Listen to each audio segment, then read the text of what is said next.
بسم اللہ الرحمن الرحیم۔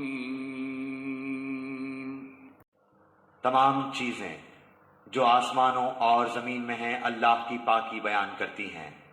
اسی کی سلطنت ہے اور اسی کی تعریف ہے، اور وہ ہر چیز پر قادر ہے۔ اسی نے تمہیں پیدا کیا ہے، سو تم میں سے بعضے تو کافر ہیں اور بعض ایمان والے ہیں، اور جو کچھ تم کر رہے ہو اللہ تعالیٰ خوب دیکھ رہا ہے۔ اسی نے آسمانوں کو اور زمین کو عدل و حکمت سے پیدا کیا۔ اسی نے تمہاری صورتیں بنائیں اور بہت اچھی بنائیں، اور اسی کی طرف لوٹنا ہے۔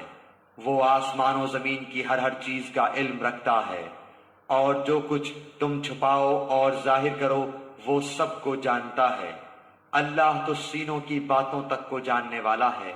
کیا تمہارے پاس اس سے پہلے کے کافروں کی خبر نہیں پہنچی جنہوں نے اپنے اعمال کا وبال چکھ لیا اور جن کے لیے دردناک عذاب ہے؟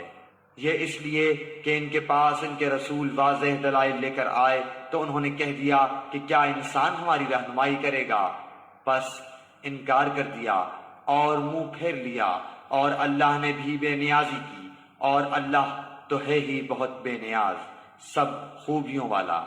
ان کافروں نے خیال کیا ہے کہ دوبارہ زندہ نہ کیے جائیں گے۔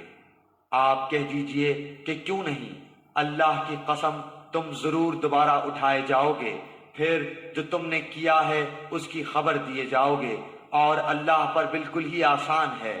سو تم اللہ پر اور اس کے رسول پر اور اس نور پر جسے ہم نے نازل فرمایا ہے ایمان لاؤ، اور اللہ تعالی تمہارے ہر عمل پر باخبر ہے۔ جس دن تم سب کو اس جمع ہونے کے دن جمع کرے گا وہی دن ہے ہار جیت کا، اور جو شخص اللہ پر ایمان لا کر نیک عمل کرے اللہ اس سے اس کی برائیاں دور کر دے گا اور اسے جنتوں میں داخل کرے گا جن کے نیچے نہریں بہہ رہی ہیں، جن میں وہ ہمیشہ ہمیشہ رہیں گے۔ یہی بہت بڑی کامیابی ہے۔